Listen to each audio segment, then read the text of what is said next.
इन दो official meeting के अलावा पिछले 1 महीने में कोई भी मीटिंग नहीं हुई है। इस तरीके से चुनाव जीतना तो बड़ा मुश्किल हो जाएगा। अगर आप मेरिट बेसिस पे और ये पूरे आंकड़े को देखें तो कांग्रेस पार्टी की एक भी सीट इस डेटा के हिसाब से नहीं बनती है। इंडिया अलायंस का उद्देश्य है कि चुनाव लड़ना, चुनाव जीतना और देश को एक नया विकल्प देना। और अगर चुनाव लड़ना और चुनाव जीतना इस पूरे पवित्र उद्देश्य का आधार है तो आपके सारे जो चुनाव लड़ने से संबंधित चीजें हैं वो महत्वपूर्ण हो जाती है। समय पर कैंडिडेट की घोषणा करना, आपकी कैंपेन प्लानिंग करना, सारे को एक साथ मिलजुल कर इस चुनाव को कैसे आगे बढ़ाया जाए उस पर बातचीत करते रहना। कांग्रेस पार्टी के साथ अलायंस की जो बातचीत हमारी सीट शेयरिंग को लेकर हुई थी, आप देखेंगे कि ये 2 बारी ऑफिशियल मीटिंग हुई, एक 8 जनवरी को और दूसरी 12 जनवरी के आसपास। इन 2 ऑफिशियल मीटिंग्स में जो चर्चा हुई, अच्छे एटमॉस्फेयर पे हुई, चर्चा हुई, सभी बातों पर चर्चा हुई, लेकिन उस पर निष्कर्ष कुछ निकला नहीं। आप देखेंगे कि इन 2 ऑफिशियल मीटिंग के अलावा पिछले 1 महीने में कोई भी मीटिंग नहीं हुई है। 1 महीने हो गए मीटिंग का इंतजार करते कि अगली मीटिंग होगी, अगली मीटिंग में कुछ निर्णय निकलेगा और बात आगे बढ़ेगी। हमें बताया गया कि यात्रा चल रही है कांग्रेस पार्टी की, इसलिए शुरू में लेट हो रहा है, 2 दिन लेट होगा, 3 दिन लेट होगा। हम इंतजार करते रहे। इस बीच कई कांग्रेस पार्टी के प्रमुख लीडरों से मिलने का भी मौका मिला और उनको भी कोई आइडिया नहीं है, कोई क्लैरिटी नहीं है कि भाई अगली मीटिंग कब होगी। 1 महीने से ज्यादा होने को है। ऐसी परिस्थिति में अगर आपका उद्देश्य चुनाव जीतना है तो फिर मन में प्रश्न उठता है और चिंता होती है कि इस तरीके से चुनाव जीतना तो बड़ा मुश्किल हो जाएगा। और ये चिंता ही है जिसके कारण आज मैं यहां पर बैठा हूं और भारी मन से बैठा हूं। कोई हमें यहां पर आकर कुछ बोलने की और ये सारी चीजें करने की जरूरत नहीं होती अगर हम बातचीत करते। आप देखे होंगे पिछले कुछ दिन पहले हमने आसाम में 3 कैंडिडेट्स का अनाउंसमेंट किया था। मैं उम्मीद करता हूं कि इंडिया अलायंस उसको स्वीकार करेगी। ये 3 कैंडिडेट जो हमने अनाउंस किया है वो तैयारी कर रहे हैं। बहुत अच्छा रिस्पॉन्स है आसाम में, उनकी तैयारी शुरू हो गई है। समय को देखते हुए आज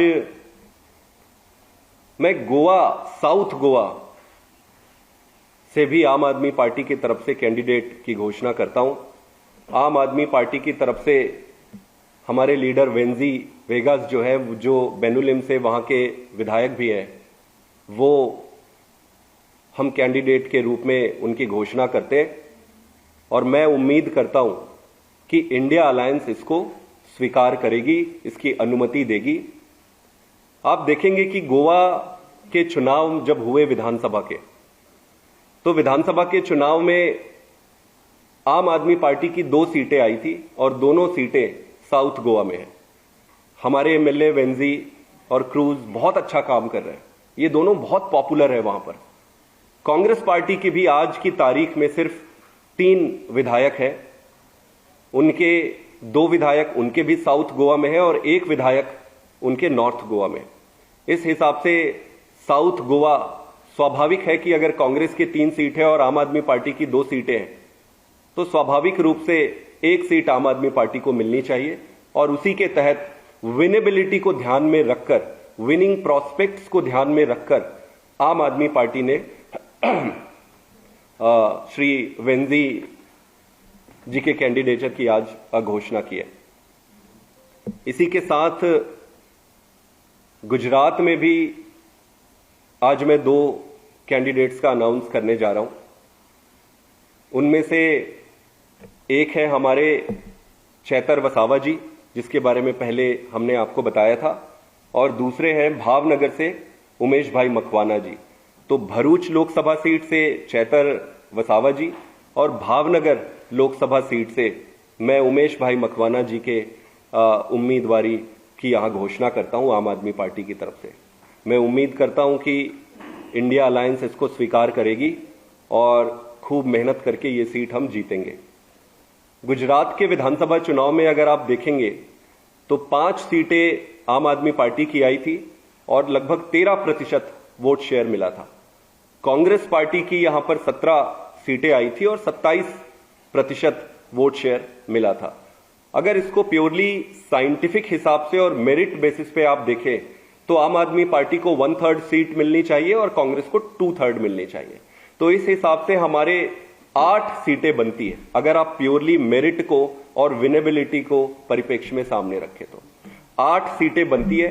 हमने 8 सीटें मांगी है इंडिया अलायंस से, कांग्रेस पार्टी से। आज हमने 2 सीटें अनाउंस करी है, बाकी की 6 सीटों का कुछ दिन के बाद विचार करके आपके समक्ष रखेंगे। कांग्रेस पार्टी 18 सीट पे लड़ ले और 8 सीट पे आम आदमी पार्टी लड़ ले, ये बड़ा मेरिट के हिसाब से, वोट शेयर के हिसाब से सबके सामने है। इस पे कोई लाग लपेट और कोई छुपाने की बात नहीं है। इसके साथ साथ दिल्ली के परिप्रेक्ष्य में भी मैं कुछ बातें रखना चाहता हूं। दिल्ली के चुनाव में भी आपने देखा होगा, लोकसभा में कांग्रेस पार्टी की 0 सीट है, विधानसभा में भी 0 सीट है, एमसीडी में चुनाव हुए उसमें 250 में से 9 सीटें कांग्रेस पार्टी की आई हुई है। अगर आप मेरिट बेसिस पे और ये पूरे आंकड़े को देखें तो कांग्रेस पार्टी की एक भी सीट इस डेटा के हिसाब से नहीं बनती है। लेकिन डेटा सिर्फ इंपॉर्टेंट नहीं है, जो अलायंस का धर्मा है और अलायंस का मान रखते हुए, कांग्रेस पार्टी की मान रखते हुए भी हम उन्हें एक सीट ऑफर करते हैं। तो हमारा ये प्रपोजल है कि कांग्रेस पार्टी एक सीट पे लड़े और 6 सीट पे आम आदमी पार्टी लड़े। आज कैंडिडेट की घोषणा हम नहीं कर रहे। मैं उम्मीद करता हूं कि दिल्ली के परिप्रेक्ष्य में बातचीत शुरू हो, बहुत जल्दी बातचीत का निष्कर्ष निकले, हम सारे अपने काम पे लगे, और अगर फिर भी निष्कर्ष नहीं निकलता है तो हम अगले कुछ दिनों में जो 6 सीट हम कह रहे हैं उन 6 सीटों पे हम उम्मीदवार की घोषणा करेंगे।